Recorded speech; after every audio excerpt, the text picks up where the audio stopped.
اللہ پاک فرما رہے ہیں میرے بندو اگر 7 زمین اور اگر زمین میں جتنے درخت ہیں اس کے قلم بن جائیں، 7 سمندروں کی سیاہی بن جائے، اور تم اپنے رب اور تم 7 آسمان 7 زمینوں میں جتنی مخلوق ہے سب کو جمع کرو، اولین و آخرین کو جمع کرو، جنات کو فرشتوں کو جمع کرو، اب تم سب مل کر تم اپنے رب کی باتوں کو لکھنا شروع کرو، تو اللہ فرما رہے ہیں تمہارے قلم ٹوٹ کے ختم ہو جائیں گے، پانی سمندروں کا پانی سوکھ کے ختم ہو جائے گا، رک جاؤ، اتنے ہی درخت ابھی اور دیں گے، اتنے ہی سمندروں کو پانی سے پھر بھریں گے، پھر یہ سوکھ جائیں گے، پھر قلم ٹوٹ جائیں گے، تمہارے رب کی باتیں ختم نہیں ہوں گی۔ یقین مانو، یقین کرو، حالت نزا پر کافر بھی اس بات کو مانے گا، مسلمان بھی اس بات کو مانے گا، سب مانیں گے اللہ سے ہوتا ہے، ہاں مانیں گے۔ فرعون جیسے انا ربکم الاعلی جس نے اپنے آپ کو بولا انا ربکم الاعلی، میرے سے بڑا رب کوئی نہیں، شیطان اس کے پاس آیا اور کہنے لگا ابے بدبخت، رب ہونے کا دعویٰ تو میں نے نہیں کیا، تو کہاں سے کر بیٹھا؟ ہاں تو کو بہت بڑی شے ہے تو؟ کہتا ہے ہاں کر تو گیا، اب کیا کروں، رہنے دوں؟ کہا نہیں ایسا بھی نہ کر، ہاں کہیں بچی نہ جائے تو، ایسا بھی نہ کر، اب تو کر لیا نہیں تو ذلیل ہوگا۔ تو کہنے لگا کیا میرے سے بڑا بھی کوئی بدبخت ہے؟ کہا ہاں ایک آدمی ہے کہ جب اس کا بھائی اس سے معافی مانگنے آئے وہ اس کو معاف نہ کرے، یہ تجھ سے بھی بڑا بدبخت ہے۔ تو فرعون جیسے جابر نے بھی جب آسمان سے فرشتوں کو اترتے دیکھا اس کی جان لینے کے لیے تو کیا بولا؟ آمنت برب موسیٰ و ہارون، میں موسیٰ اور ہارون کے رب پر ایمان لاتا ہوں۔ یہاں ایک عجیب بات ذہن میں آئیے آپ کے سامنے عرض کر دوں کہ ابو جہل جب مرنے لگا تو رسول اللہ صلی اللہ علیہ وسلم نے صحابہ سے پوچھا کون اس کی گردن لے کر آئے گا؟ تو عبداللہ بن مسعود کھڑے ہو گئے، یا رسول اللہ میں جاتا ہوں۔ تو جب گئے ادھر جا کر دیکھا تو نیچے پڑا ہوا تھا، تو عبداللہ بن مسعود سے نے اپنا جو پیر ہے نا اس کی گردن پہ یہاں رکھا، یہاں رکھ کے دبایا، تو حضرت عبداللہ بن مسعود سے کہنے لگا ابے او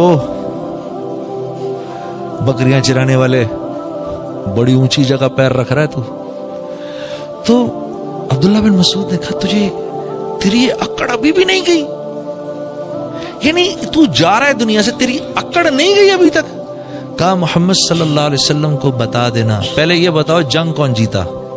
کہتا ہے پوچھتا ہے پہلے یہ بتاؤ جنگ کون جیتا؟ کہا جنگ اللہ رب العزت نے اپنے رسول اور اس کے حامیوں کو فتح عطا فرمائی اور تیرے جیسے اپنے دشمنوں کو ذلیل کیا۔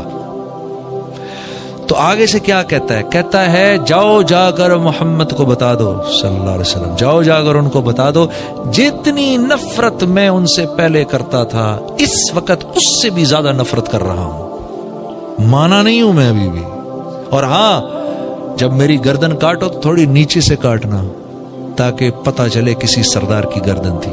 اکڑ دیکھو کتنی۔ تو آپ فرمایا کرتے تھے میرا فرعون موسیٰ کے فرعون سے بھی زیادہ سخت تھا۔ اللہ معاف کرے، یہ تکبر اتنی خطرناک چیز ہے۔ میرا فرعون موسیٰ کے فرعون سے، موسیٰ کے فرعون نے تو جب فرشتوں کو اترتے دیکھا تو فوراً کہہ دیا آمنت برب موسیٰ و ہارون، اور یہ میرا فرعون دیکھو آخر وقت میں بھی یہ کہہ رہا ہے۔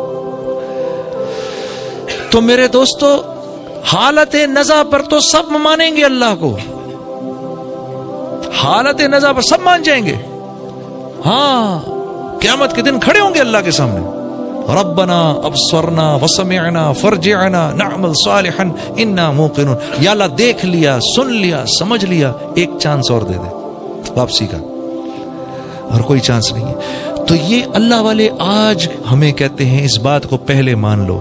دیکھو دعوت دو گے تو یقین بدلے گا، یقین بدلے گا تو زندگی میں اعمال آئیں گے، جسم سے اعمال نکلیں گے، اور جب اعمال نکلیں گے تو پھر اللہ کی مدد اترے گی۔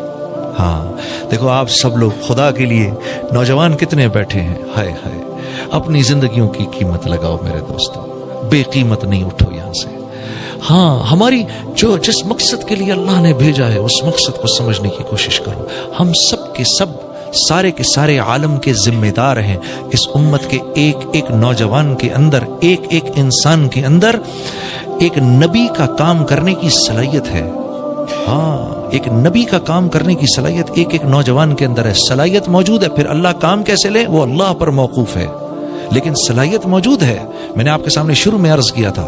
ہاں، عورت کو دیکھو، عورت کیسے، میں نے کہا تھا نا گھر چلاتی ہے. عورت کو دیکھو، واہ واہ سبحان اللہ.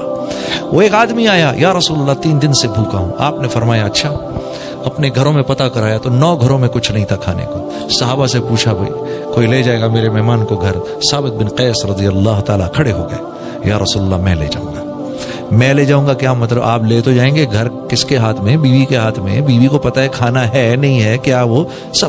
اب جب گھر لے کر گئے تو اب اسی لجاجت سے بیوی سے بات کی، کیونکہ مدینے کی جو انصار تھے ان کی بیویاں تھوڑی سی ذرا سخت مزاج تھیں. بنی ہوئی نہ ہو تو مسئلہ کھڑا ہو جائے، لیکن وہ بنی ہوئی خواتین تھیں، صحابیات بنی ہوئی خواتین تھیں. کہا کس کو لائے؟ کہا محمد صلی اللہ علیہ وسلم کا مہمان لایا ہوں. وہ بنی ہوئی تھیں، اہلن و سہلن. اچھا بھوکا ہے 3 دن سے، کچھ کھانے کو ہے؟ کہا کھانے کو تو تھوڑا ہے، اتنا ہی ہے کہ بچوں کو کھلا دوں. اتنا ہی ہے کہ بچوں کو کھلا دو. ہم میں سے تو کیا فرمایا کہ ایسے ہو سکتا ہے کہ ان کو سلا دو، ان کو نہ کھلاؤ، یہ کھانا اس کو دے دو. ہم میں سے کتنے کر سکتے ہیں اس طرح؟ بچے کو بھوکا سلا دیں، روتا پیٹتا، کوئی نہیں بیٹا سو جائے، اور کھانا لے جا کے مہمان کے سامنے رکھتے ہیں. بنی ہوئی عورتیں دیکھو، عورت کیسے کیسے دین کی دعوت مل رہی ہے اس عورت سے. باپ تو کہہ دیتا ہے، اب وہ اس ماں نے کس دل سے بچوں کو بھوکا سلایا ہوگا. سو جاؤ بچوں، سو جاؤ سو جاؤ سو جاؤ. بنی ہوئی عورت، اس امت کی عورت کیسی داعیہ ہے. کہا ٹھیک، بچوں کو سلا دیا.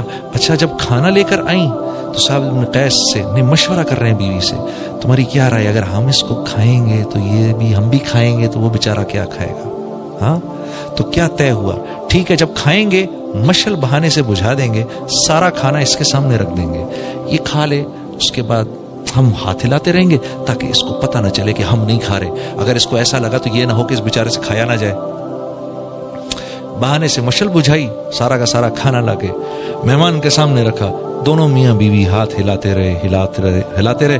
اس نے کھایا، دعائیں دی اور چلا گیا. صبح کو جب آپ مسجد میں آئے تو اللہ کے نبی صلی اللہ علیہ وسلم کی آپ پر نظر پڑی. نظر پڑتے ہی آپ مسکرائے اور آپ نے کہا ثابت تیری رات کی مہمانی اللہ کو بہت پسند آئی. یہ اس عورت کی وجہ سے ہے، اس عورت کی وجہ سے. بچے بھی داعی ہیں، ہاں عورت بھی داعیہ ہے. ہاں حکمت بصیرت سے، حکمت بصیرت سے. یہ حکمت بصیرت انشاءاللہ آپ جب اللہ کے راستے میں نکلیں گے اللہ آپ کو سکھائے گا، اللہ آپ کو لسان القوم سکھائے گا. ہاں مہاجروں میں جاؤ تو کیا بات کرنی ہے، پٹھانوں میں جاؤ تو کیسے بات کرنی ہے، پنجابیوں میں جاؤ تو کیسے بات کرنی ہے، بلوچوں میں جاؤ تو کیسے بات کرنی ہے. ہاں اللہ ان لوگوں، سندھیوں میں جاؤ تو کیسے بات کرنی ہے. ہاں ہم پٹھانوں کو کریڈٹ دیتے ہیں بڑی بہت زیادہ مہمان نوازی کا، بہت مہمان نواز ہیں، اس میں کوئی شک نہیں ہے. لیکن میں ایک بات ضرور اس میں ایڈ کروں گا کہ میں نے جو سندھ میں مہمان نوازی دیکھی، غریب غربا میں، انٹیریئر سندھ میں، یقین کرو وہ مہمان نوازی میں نے کہیں نہیں دیکھی. ہاں ایسی مہمان نوازی نہیں دیکھی. وہ واقعی اتنے غریب ہوتے ہیں اپنے منہ کا نوالا نکال کے آپ کو کھلاتے ہیں.